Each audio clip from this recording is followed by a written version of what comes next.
Corona virus ने दुनिया भर की मईशत को हिला कर रख दिया है। वो मईशत जो 3.5% से तरक्की की बातें कर रही थी, अब 3% सुकड़ने की बातें हो रही हैं। बेरोजगारी तरक्की याफ्ता ममालिक में बुरी तरह बढ़ रही है, उनकी दरामदात कम हो रही हैं, जिसकी वजह से तरक्की याफ्ता ममालिक या फिर तरक्की पजीर ममालिक की बरामदात मुतासिर होंगी, रेमिटेंसेस मुतासिर होंगी। बजट बनाना मसला होगा, और कैसे बजट बनेगा, मुशीर खजाना डॉक्टर हफीज शेख हमारे साथ मौजूद हैं। डॉक्टर साहब बहुत शुक्रिया हमें शो में ज्वाइन करने के लिए। डॉक्टर साहब, ज़ाहिर अगला बजट बनाना, उसे बैलेंस करना एक टास्क है आपके लिए, और एक मुश्किल टास्क नज़र आता है। कंजम्पशन नीचे है, प्रोडक्शन नीचे है, टैक्स रेवेन्यूज़ नीचे हैं, खर्चे बढ़ रहे हैं। मगर मैं पहले एक्सटर्नल साइड पर बात करूंगा, फिर बजट की साइड पर आऊंगा। स्टेट बैंक ने अपनी रिपोर्ट में भी लिखा है कि एक्सपोर्ट्स में कमी आई है। हालांकि 2 साल में आप करंट अकाउंट डेफिसिट बहुत कम करने में कामयाब हुए। एक्सपोर्ट्स में अब बहुत तेज़ी से कमी आई है। रेमिटेंसेस में आने वाले दिनों में कमी आ सकती है। एक्सटर्नल सेक्टर हमारा सेफ साइड पर है। आपने फंड्स अरेंज्ड हैं, चाहे वो लोन्स की सूरत में हो, रिस्केड्यूलिंग की सूरत में हो? जी देखिए सर, पहली बात तो ये है कि पाकिस्तान की 72 साल तारीख में हम कभी भी एक्सटर्नल साइड पे बहुत अच्छे अंदाज में ना एक्सपोर्ट्स बढ़ा सके हैं, ना हम अपनी FDI बढ़ा सके हैं। तो ये एक तारीखी कमज़ोरी रही है पाकिस्तान की, जो माशी हिस्ट्री है उसमें। अब हमने जब इस गवर्नमेंट ने इनहेरिट किया, इनको विरसे में करंट अकाउंट डेफिसिट मिला जो तकरीबन $20 अरब था, उसको काफ़ी मेहनत करके $3 अरब तक लाया गया। तो ये एक बड़ी खातिर ख्वाह जो है ट्रेंड थी, जिसको हम मेंटेन करना चाहते थे। दूसरी जानिब जो इंपोर्ट का बिल था, वो भी तकरीबन एक्सपोर्ट से आप समझें कि तकरीबन दुगना था, तो उसको भी कम किया गया। और इसी तरह से स्टेट बैंक के रिज़र्व्स जो हैं उनको 7 से 12 अरब तक ले जाया गया। और एक्सचेंज रेट जो एक वजह थी एक्सपोर्ट्स न बढ़ने की, उसको भी अच्छे अंदाज में मैनेज किया। तो अब ये आपकी बात बिल्कुल दुरुस्त है कि इसकी कोरोना की वजह से IMF एस्टिमेट कर रही है कि जो ग्लोबल आमदनी है, GDP है, उसमें कोई 3% कम से कम कमी आएगी, और उसकी वजह से एक्सपोर्ट्स की जो डिमांड है वो भी कम होगी। तो हमें जो है अब आने वाले दिनों में ज़्यादा मेहनत करनी होगी। और हमने जो एक्सपोर्ट्स को जो इंसेंटिव्स दिए हुए हैं, लोन्स कम करके देने में, या बिजली और गैस की कीमतें कम करके देने में, या एक्सपोर्ट्स पर कोई टैक्स नहीं रखने में, या एक ऐसा निज़ाम टैक्स रिफंड्स का लाने में जिसमें कि हरेसमेंट की कमी हो और मैकेनिकल हो, ये सब चीज़ें हम आने वाले दिनों में बरकरार रखेंगे। हम आने वाले बजट में काफ़ी चीज़ों के ऊपर जो ड्यूटीज़ हैं, रॉ मटेरियल्स, उनको कम करने जा रहे हैं, ताकि कॉस्ट ऑफ डूइंग बिज़नेस जो है वो भी कम हो। तो कोशिश यही होगी कि हम जितना जल्द उस ट्रैक पर अपने आप को ले आएँ, लेकिन इसमें हकीकत पसंदी भी रखनी होगी। और साथ ही साथ एज़ यू नो, इस वक्त तो बुनियादी जो हमारी डिमांड है लोगों की, वो ये है कि उनको रिलीफ दिया जाए, उनके हाथों में लिक्विडिटी और खाने पीने की चीज़ें और कैश पहुँचे, ताकि एक तो वो अपनी ज़िंदगी जो है उसको बुरी तरह मुतासर होने से बचाएं, और दूसरी जानिब डिमांड भी क्रिएट करें इकॉनमी में। एक जो चीज़ हमारे हक़ में जाने जा रही है, वो ये है कि ऑयल की कीमतें कम हो जाने से भी कॉस्ट ऑफ डूइंग बिज़नेस कम होगी। साहब, अगर ये सारे इंसेंटिव्स आप एक्सपोर्टर्स को दे भी दें, उसके बाद भी दुनिया में डिमांड कितनी कम होने जा रही है? हमें नज़र आया कि ताइवान ने लॉकडाउन नहीं किया, उनकी प्रोडक्शन में कमी नहीं आई, मगर उनकी कंजम्पशन फिर भी गिर गई। लोग नहीं खर्च कर रहे, डर गए हैं। अमेरिका में प्रोडक्शन 18% नीचे गई, मगर अप्रैल के महीने में कंजम्पशन 26% नीचे चली गई। चाइना में हमें नज़र आया कि जो प्रोडक्शन है उनकी 18% नीचे गई, मगर कंजम्पशन 27% नीचे चली गई। और अप्रैल के महीने में जब उनकी प्रोडक्शन वापस आ गई, कंजम्पशन फिर भी 13% नीचे है। तो लोग कंज्यूम नहीं कर रहे दुनिया में। जब कंज्यूम नहीं करेंगे तो आप इंसेंटिव्स दे भी दें, पाकिस्तान की एक्सपोर्ट्स कैसे बढ़ पाएंगी दोबारा? ये शाहजेब साहब, आपने बहुत अच्छा पॉइंट उठाया है कि इस वक्त एक कंजम्पशन का क्राइसिस है, और हमें वाकई ये ख़तरा तो है कि अगर दुनिया के दूसरे ममालिक में भी डिमांड कम रही, तो फिर हमारी एक्सपोर्ट्स जो हैं हमारी अपनी कोशिशों के बावजूद उस अंदाज में नहीं बढ़ सकेंगी जिसकी उनको ज़रूरत है। अच्छा, और जो पाकिस्तान में फिर जो कंजम्पशन का क्राइसिस पैदा होगा, ज़ाहिर इंडस्ट्री खोली जा रही है, इकोनॉमी खुल रही है, मगर लोग बेरोज़गार भी हुए हैं, लोगों की डिस्पोजेबल इनकम पर भी बहुत ज़्यादा बुरा फ़र्क आया है, मईशत सिकुड़ेगी तो सब खुल भी जाए तो कंजम्पशन कैसे बढ़ेगी? मैं दो चीज़ें आपके सामने रखूंगा। पहली चीज़ ये कि हमने कोशिश की है कि जो हम फिस्कल स्टिमुलस का नाम जिस पैकेज को दे रहे हैं, या जो हुकूमत की जो जनरल अप्रोच है, उसमें सबसे जो अहम कंपोनेंट है वो ये है कि लोगों के हाथ में लिक्विडिटी पहुंचाई जाए, कैश पहुंचाया जाए, और एसएमईज़ के हाथ में जो छोटे कारखाने हैं या दुकानदार हैं उनके हाथ में भी लिक्विडिटी पहुंचाई जाए। तो इसमें 3 बड़े फैसले हमने किए। एक तो ये कि 1 करोड़ 20 लाख ख़ानदानों को हमने एहसास प्रोग्राम के थ्रू 12-12 हज़ार रुपये दिए, जिसका 144 यानी 144 अरब रुपए दिए जा रहे हैं, और उसमें से 144 अरब में से तकरीबन 90 अरब जो हैं वो इस वक्त तक दिए जा चुके हैं, और ये एक बहुत शफाफ अंदाज में दिए जा रहे हैं और लोग देख रहे हैं कि पाकिस्तान के लोगों तक ये पैसे पहुंच रहे हैं। दूसरी जानिब हमने जो एग्रीकल्चर में खुसूसी तौर पे जो गंदम के फार्मर्स हैं उनसे हमने कोई 82 लाख टन गंदम ख़रीदी या ख़रीद रहे हैं, और उसमें 280 अरब रुपए जो हैं उनके हाथ में पहुंचेंगे। और एक जानिब ये पैसे जो हैं वो एडिशनल डिमांड क्रिएट करेंगे ट्रैक्टर्स की, खाने पीने की चीज़ों की, और दूसरी जो ज़रूरत की चीज़ें हैं, जिससे बकाया जो इकॉनमी है एग्रीकल्चर से हटकर उसमें डिमांड जनरेट होगी। और तीसरी चीज़ जो हम कर रहे हैं कि 40 लाख वर्कर्स जो मुतासिर हुए हैं कोविड से, उनको भी आज से शुरू किया है कैश पेमेंट्स। तो तकरीबन 1 करोड़ 60 लाख लोगों को, और अगर इन खातानों की एक औसतन 6 भी हों लोग, तो ये तकरीबन आधे पाकिस्तान के लोगों को कैश ट्रांसफ़र्स दिए जा रहे हैं। खुसूसी तौर पे जिस तरह आपने फरमाया कि ये कंजम्पशन का क्राइसिस जो है हमारी इकॉनमी के अंदर जो कॉन्ट्रैक्शन है उसको काउंटर करे। अच्छा, मैं बजट की तरफ आऊँगा, मगर एक्सटर्नल साइड पर एक और सवाल कर लूँ कि हम महफूज हैं, क्योंकि आपके लिए मुश्किल होगा अब यहाँ से आगे प्राइवेटाइजेशन करना, क्योंकि दुनिया में क्राइसिस आ गया है, दुनिया की डेट मार्केट से पैसे रेज करना, क्योंकि वहाँ पर एक बहुत बड़ा क्राइसिस आया हुआ है, शॉर्टेज है फंड्स की हर जगह पर। तो अब हमारे जो कर्जे हैं उनको रीस्केड्यूल कराना, IMF, ये सारा का सारा काम हो रहा है। हम सेफ साइड पर हैं, अगर रेमिटेंसेज में कमी आती है, एक्सपोर्ट्स हमारी नहीं बढ़ती है, तो हम किसी बैलेंस ऑफ पेमेंट क्राइसिस में, एक्सटर्नल क्राइसिस में नहीं पड़ रहे होंगे। जी देखें, ये शुरू से ही बड़ा चैलेंज रहा है इस हुकूमत के लिए कि जो विरसे में इतने बड़े कर्ज मिले कि हमें मोबिलाइज करना पड़ा। और आपको पता होगा कि पिछले 2 सालों में कोई 5000 अरब रुपए के करीब जो है वो इंटरेस्ट पेमेंट्स की गई, कोई 2.1 यानी 2000 अरब से कुछ ज़्यादा पिछले साल, और तकरीबन 2700 अरब इस साल। तो ये हमने अच्छी तरह से इसको टैकल किया है इस इशू को, और आने वाले दिनों में हमने जो बातचीत की है, तो आपको पता है कि IMF के थ्रू 1.4 बिलियन डॉलर का इजाफी कंसेशनरी लोन हमने लिया है, और वर्ल्ड बैंक और एशियन डेवलपमेंट बैंक दोनों जो हैं वो 2.3 बिलियन डॉलर यानी दोनों का मिलाकर कोई तकरीबन 4.5 अरब डॉलर जो है इजाफी वो मोबिलाइज कर रहे हैं। इसी तरह से जो G20 के ममालिक ने डेट रिलीफ दी है, उससे हमें कोई 1.8 बिलियन डॉलर जो हैं वो डेफर हो जाएंगे, यानी वो हमें बाद में देने पड़ेंगे, तो वो रिलीफ भी हमें इस साल मिलेगी। आपने एक सवाल किया था रेमिटेंसेस के बारे में, तो अभी तक जो है इस साल को अगर देखा जाए जो फिस्कल ईयर है, तो अभी तक रेमिटेंसेस पिछले साल के मुकाबले में ज़्यादा हैं, लेकिन ये जो महीना गुजरा है इसमें ये 6% की इसमें कमी आई है।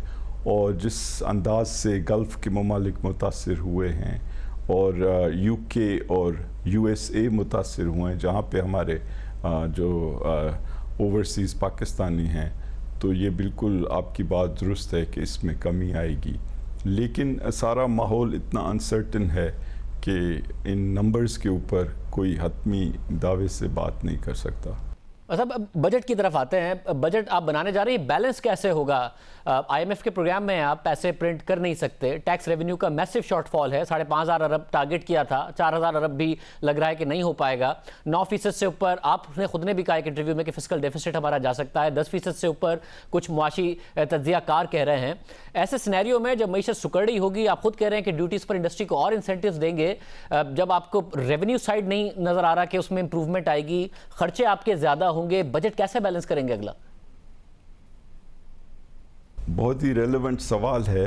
ہم نے یہ جو سال گزرا ہے اس میں ہم کافی مطمئن تھے، خاص طور سے جس انداز میں ہم نے اپنے ایکسپینڈیچرز یا اخراجات کو مینیج کیا، کیونکہ آپ کو پتہ ہے یہ شاید پہلے 10 ماہ تھے پاکستان کی کسی بھی فسکل ایئر کے کہ جس میں ایکچولی ہمارا جو پرائمری بیلنس تھا، جو بنیادی ایسٹیمیٹ ہے حکومتی آمدنی اور اخراجات میں، وہ پازیٹیو تھا۔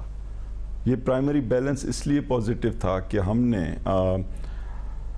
کسی بھی گورنمنٹ کے منسٹری یا ادارے کو کوئی سپلیمنٹری گرانٹ نہیں دی، ہم نے زیرو بوروئنگ کی اسٹیٹ بینک سے، اور ہم نے بہت سختی سے اپنی کاسٹ کو جو ہے کم رکھا، اور ہمارا وی ور کمپلیٹلی آن لائن کہ ہم یہ فسکل ڈیفیسٹ جو ہے اس کو 7% کے اوپر جا کے کنٹرول کر لیں۔ لیکن اب جو واقعات ہوئے ہیں کہ ٹیکس کلیکشن بھی متاثر ہوئی ہے اور ایکسپینڈیچر میں بھی کچھ اضافہ ہوا ہے کرونا وائرس کی وجہ سے، تو یہ عین ممکن ہے کہ یہ 9% کراس کر جائے۔ لیکن ہم اب بھی یہ جو آخری 2 مہینے ہیں اس میں بالکل ہمت نہیں ہارے ہیں، اور بہت محنت ہو رہی ہے کہ اس فسکل ڈیفیسٹ کو ان اخراجات کے باوجود بھی 9% سے کم رکھنے کی کوشش کی جائے۔ اس وقت اور آنے والے بجٹ میں، کیونکہ ایک مشکل ٹاسک نظر آ رہا ہے کہ پاکستان کا بجٹ کیسے بنے گا آنے والے ٹائم میں، کیونکہ آپ عوام کے اوپر ٹیکس شاید زیادہ نہ لگا پائیں، آپ خود کہہ رہے ہیں کہ انڈسٹری کو بھی آپ انسینٹیو دیں گے، تو پھر خرچے کیسے کم کریں گے، فسکل ڈیفیسٹ کیسے کنٹرول کریں گے؟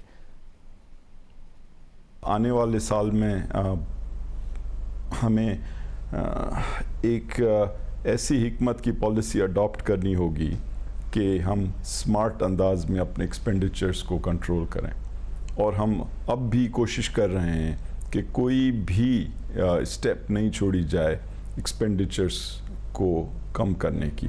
دوسری جانب دیکھیں جو ریونیوز ہیں اس میں ہمیں احتیاط سے کلیکشن کرنی ہوگی۔ یہ ممکن نہیں ہے کہ ہم ساری ڈاکیومنٹیشن کو رول بیک کر دیں، یا جو ٹیکسز کے اندر ہم نے اچھے اسٹیپس لیے ہیں ان کو بھی رول بیک کر لیں۔ لیکن یہ وقت کا تقاضا ہے کہ ہم اس وقت ایسا بجٹ لائیں جس میں ٹیکسز جو ہیں وہ اس انداز میں ہیوی ہینڈڈ نہیں ہوں کہ مزید کنٹریکشن ہو اکانومی میں۔ تو میں آپ کے اس انٹرویو کے ذریعے یہ بتانا چاہ رہا ہوں کہ ہم کوئی نیا ٹیکس نہیں لائیں گے اس آنے والے بجٹ میں، اور ہم کوئی ایسی چیز ٹیکسز کے سلسلے میں نہیں کریں گے جس سے ہماری انڈسٹری خصوصی طور پہ زیادہ برڈن ہو۔ اب ہمیں کیا کرنا ہے کہ ہم اکانومی جو ہے، یعنی جو ڈینومینیٹر ہے اس کو کیسے بڑھائیں، بجائے اس کے کہ ہم ٹیکسز کی تعداد یا جو ٹیکسز کی شرح ہے اس کو بڑھائیں۔ تو اس کے لیے پہلی چیز یہ ہے کہ ہمیں ایسے پیکیجز دینے ہیں انسینٹیوز کے اپنے ان سیکٹرز کو جہاں پہ جاب کریشن کی چانسز بھی زیادہ ہیں، اور جہاں مختلف جو ریلیٹڈ انڈسٹریز ہیں اس میں ملٹی پلائر ایفیکٹ بھی زیادہ ہے۔ تو آپ نے دیکھا ہے کہ ہم نے کنسٹرکشن میں ایک پیکیج دیا ہے، اسی طرح سے جس طرح میں نے کہا ہم کئی 100 ٹیرفز کو جو ہے صفر کرنے جا رہے ہیں۔ اس کے بعد جو ایکسپورٹ کے انسینٹیوز ہیں ہم وہ برقرار رکھیں گے، بلکہ ان میں اضافہ کریں گے۔ جو سبسڈیز ہم نے دی ہیں اس وقت کرونا وائرس کے دور میں ان کو بھی ہم مینٹین کرنے کی کوشش کریں گے۔ پھر جو لیکویڈیٹی کے لیے ہم نے اسٹیپس لیے ہیں کہ 3 مہینے کی بجلی جو ہے مفت فراہم کر رہے ہیں کمرشل اور इंडस्ट्रियल यूनिट्स को एक हद तक, वो भी जो है उसके अच्छे असरात होंगे। मॉनेटरी पॉलिसी में भी एक आपने देखा है कि फ्लेक्सिबिलिटी नज़र आ रही है। दूसरी जानिब जो नॉन टैक्स रेवेन्यू है, हमें उनको बढ़ाने के लिए बहुत मेहनत करनी होगी, और इस साल भी आपने देखा कि इनकी जो टारगेट थी 1.1 ट्रिलियन थी, लेकिन हम उससे सरपास कर रहे हैं। और ये जो प्राइवेटाइजेशन के हमारे गोल्स थे वो शायद इस साल हम मीट न कर सकें, लेकिन आने वाले साल में इंटरनेशनल जो कॉन्फ़िगरेशन है उसके बावजूद हमें कोशिश करनी होगी कि ये 2 से 3 बिलियन डॉलर जो है इजाफी हम हासिल करें। 2 चीज़ें जो हमारे हक में जा रही हैं, एक तो ये कि जो बोरोइंग कॉस्ट है वो कम हो रही है इस जो साल ख़त्म हो रहा है उसके मुकाबले में आने वाले साल में, क्योंकि 1% जब इंटरेस्ट रेट कम होता है तो तकरीबन 100 बिलियन तक उसका फ़ायदा हो सकता है। और दूसरी जानिब जो ऑयल प्राइसेस गिरी हैं, हम उनको भी मेंटेन करना चाहेंगे through some kind of hedging, जिसके ऊपर मैं बात कर सकता हूं आपसे आने वाले किसी प्रोग्राम में। साहब, ये जो मईशत के हवाले से आपने बात की, शरह सूद के हवाले से, शरह सूद का ज़ाहिर है 2 तरफा फ़ायदा होता है, एक प्राइवेट सेक्टर को होता है, एक गवर्नमेंट को होता है कि गवर्नमेंट ने बहुत ज़्यादा बोरो किया हुआ है।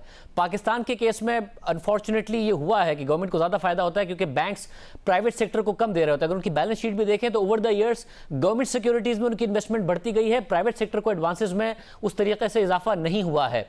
अब जब आप करेंसी प्रिंट भी नहीं कर सकते, तो ये जो कम शरह सूद का फ़ायदा है वो सारा क्या हुकूमत ले जाएगी? क्योंकि जब आप चाहते हैं कि इंडस्ट्री इंसेंटिवाइज हो, इंडस्ट्री इन्वेस्टमेंट करे, तो उसके लिए बड़ा लाजमी है कि कम शरह सूद पर बैंक उनको लोन भी दें। मगर क्राउडिंग आउट आप नहीं क्रिएट कर देंगे क्योंकि आप इतने सारे इंसेंटिव देने जा रहे हैं, नया टैक्स भी नहीं लगा रहे हैं, खर्चे अगर बढ़ेंगे तो वो सारा का सारा बैंक से बोरो करेंगे और बैंक फिर प्राइवेट सेक्टर को नहीं देंगे, सारा गवर्नमेंट को दे देंगे। जी, ये आपने बहुत पते की बात की है और इसका हमें हल सोचना होगा। और इसके लिए देखें कि हमने कोशिश की ये जो साल गुजरा है कि इसमें अपनी डेट को अच्छे अंदाज में मैनेज करें, और डेट की कॉस्ट में भी कमी आई, और जो डेट की जो ड्यूरेशन है, जो टेनर है या जो मुद्दत है, उसके अंदर भी हमने बेहतरी की। यानी पहले जो है कोई हमारा जो टोटल डेट स्टॉक था उसके कोई 46% जो कर्ज़े थे उनकी जो ड्यूरेशन थी वो 1 साल या उससे ज़्यादा थी। अब ये नंबर जो है 46 से बढ़कर 72% तक हुआ है। तो हमने कोशिश की है कि ये इतनी ज़्यादा शॉर्ट टर्म जो है नहीं हो। साथ ही साथ जो बैंकिंग का तरीक़ाकार है उसमें भी इस दौर में हमें उनसे बातचीत करके और स्टेट बैंक की रेगुलेटरी जो मशीनरी है उसको इस्तेमाल करके हमें कोशिश करनी पड़ेगी कि बैंक्स उन बिजनेसेस को खुसूसी तौर पे जो कि माजी में महरूम रहे हैं क्रेडिट की फैसिलिटीज़ से, उनको एडिशनल बोरोइंग करे। और हमने जो हल निकालने का एक तरीका ये भी सोचा है कि हुकूमत जो है वो गारंटीज़ दे इस सिलसिले में, और उसकी वजह से फिर बैंक्स की जो रिस्क है वो उसको दूसरे अंदाज में कैलकुलेट करेंगे। तो हम अभी सोच रहे हैं कि ऐसी स्कीम्स लाएं स्मॉल और मीडियम और माइक्रो एंटरप्राइजेस के लिए, जिसके अंदर हम 70, 80 और 90% तक जो अमाउंट्स हों उनको गारंटी दें, ताकि जो कोलेटरल का मसला है उससे भी निपटा जा सके। साहब, जब आप ज़रा टैक्स में भी इंसेंटिव के हवाले से बात कर रहे हैं, एक सेक्टर है तंबाकू का जिसमें जो टोबैको माफिया है वो हमेशा अपना काम दिखा देती है। आपकी हुकूमत में वज़ीर आज़म क्योंकि कहते रहते हैं हमेशा कि 98% तो सिर्फ 3 कंपनियां टैक्स देती हैं, बाकी कंपनियां नहीं देती हैं। आकर एडवांस स्टेज पर GLTP लगाया, मगर वो उन्होंने लॉबी करके तंबाकू माफिया ने रिवर्स करा लिया, भरपूर लॉबिंग करके। अब नज़र आ रहा है स्टेट बैंक की दोनों रिपोर्ट्स, पहली क्वार्टर की भी, सेकंड क्वार्टर की भी, जिसमें उन्होंने बताया कि जो आपने टैक्स बढ़ाया उसका नुकसान ये हो गया कि जो इलिसिट सिगरेट्स हैं उनकी सेल्स बढ़ गई हैं, तो जो कंजम्पशन में कमी आनी चाहिए थी वो भी नहीं हो रही है और टैक्स रेवेन्यू भी नहीं आ रहा है। तो इसके ऊपर आप सोचेंगे कि इनको किस तरह टैक्स नेट में लाना है कि पाकिस्तान में टोबैको की कंजम्पशन भी कम हो, टैक्स भी मिले? देखिए, ये बजट डिस्कशंस में इस चीज़ को काफ़ी अटेंशन मिल रही है, اور ہم اس کے اوپر 2 یا 3 طریقے سے نپٹنے کی کوشش کر رہے ہیں. ایک تو یہ کہ جو ٹیکس کی کلیکشن ہے سگریٹس کی, اس کو کس انداز میں کم ہونے سے بچایا جائے. دوسرا یہ کہ جو خاص طور سے یہ کاؤنٹرفیٹ سگریٹس جو ہیں, ان سے کس طریقے سے ریونیو کلیکشن کی جائے. اور یہ آپ کی بات بالکل درست ہے کہ پرائم منسٹر صاحب نے اب کلیئر انسٹرکشنز دی ہیں کہ ان کے ساتھ سختی سے نپٹا جائے. تو انشاءاللہ آنے والے دنوں میں آپ دیکھیں گے کہ اس میں ریزلٹس جو ہیں آنا شروع ہوں گے. اور یہی چیز جو ہے مختلف سیکٹرز میں مختلف انداز میں موجود ہے کہ کچھ بڑی کمپنیز ہیں جیسے بیوریجز میں جو کہ قانونی لحاظ سے چلنا چاہتی ہیں اور جو ٹیکسز پے کرتی ہیں, لیکن کئی جو کمپنیز ہیں وہ ایک طرح سے میں یہ نہیں کہوں گا کہ ان کا پروڈکٹ نقلی ہے, لیکن وہ ٹیکس سسٹم کے اندر اس انداز میں ماضی میں اپنا رول ادا نہیں کرتی رہی ہیں جس طرح کرنا چاہیے. تو کچھ شعبے ہیں ایسے جس میں ملاوٹ ہے, جس میں جیسے دودھ کا شعبہ ہے, اس میں کچھ کمپنیز ہیں جو کہ انٹرنیشنل کوالٹی سے دودھ بنا کے اب بیچنا چاہ رہی ہیں, لیکن پھر مسئلہ آ جاتا ہے کہ جب وہ فل ٹیکس نیٹ میں آ جاتے ہیں تو ایک طرح سے ایک امبیلنس ہو جاتا ہے بٹوین دوز جو کہ ٹیکس دے کر کمپیٹیٹیو ہونے میں دقت محسوس کرتے ہیں اور وہ جو ٹیکس کے نظام سے باہر رہ کر کمپیٹیٹیو ہوتے ہیں. اور یہ ٹیکسز کی انیملیز ہیں جو موجود رہی ہیں کافی عرصے سے, لیکن اب یہ سامنے آئی ہیں اور یہ ہائی لائٹ ہو رہی ہیں اور ان کے حل بھی انشاءاللہ نکلنے جا رہے ہیں. اچھا صاحب, تیل کی قیمتیں کم ہیں مگر دنیا کی معیشتیں کھلیں گی, واپس اوپر چلی جائیں گی, آلریڈی ذرا سنبھلی ہیں. ہیجنگ کے حوالے سے, فیوچر میں بائنگ کے حوالے سے کیا سوچا ہے حکومت نے ابھی تک؟ جی دیکھیں, یہ تو ایک once in lifetime opportunity اس وقت آئی ہے اور یہ کوئی بھی نہیں کہہ سکتا کہ یہ جو قیمتیں ہیں یہ کس حد تک اس لیول پہ برقرار رہیں گی, کیونکہ اگر ساری دنیا کی اکانومیز دوبارہ اٹھنے جا رہی ہیں یا اٹھنا شروع ہوں چند مہینوں کے بعد, تو اس کی جو ٹریجیکٹری ہے یا اس کی جو رفتار ہے کوئی پریڈکٹ نہیں کر سکتا. تو یہ عین ممکن ہے کہ چند مہینوں بعد ان چیزوں میں جو ہے جو اس وقت ایک کانٹریکشن ہے وہ میٹیگیٹ ہو جائے. تو ہمارے پاس چونکہ اسٹوریج کی فیسلٹیز اتنی زیادہ نہیں ہیں تو ایسے ممکن نہیں ہے کہ یہاں پہ بہت خرید کر اس وقت جب کہ قیمتیں راک باٹم ہیں اس کو اسٹور کیا جائے. تو ہم نے یہ فیصلہ کیا ہے کہ ہم ہیجنگ کا کوئی نظام اڈاپٹ کریں گے. اس میں خانزادہ صاحب قدرتی بات ہے کہ فی بھرنی پڑتی ہے اور ہمیں دیکھنا یہ ہے کہ وہ جو بیلنس ہے فی بھرنے کا جو کہ فکسڈ ہے اور یہ جو بینیفٹ ہے یہ ایک انشورنس پالیسی کے طور پہ ہے, اس میں بیلنس کہاں پہ ہے. تو آنے والے 2-4 ہفتوں میں یہ بات ECC میں پیش ہوگی اور اس پہ کوئی حتمی فیصلہ ہوگا. بہت شکریہ ڈاکٹر عبدالحفیظ شیخ صاحب کا تفصیلی انٹرویو آپ نے سنا. آج کے پروگرام میں اتنا ہے, پھر پروگرام میں ملاقات ہوگی.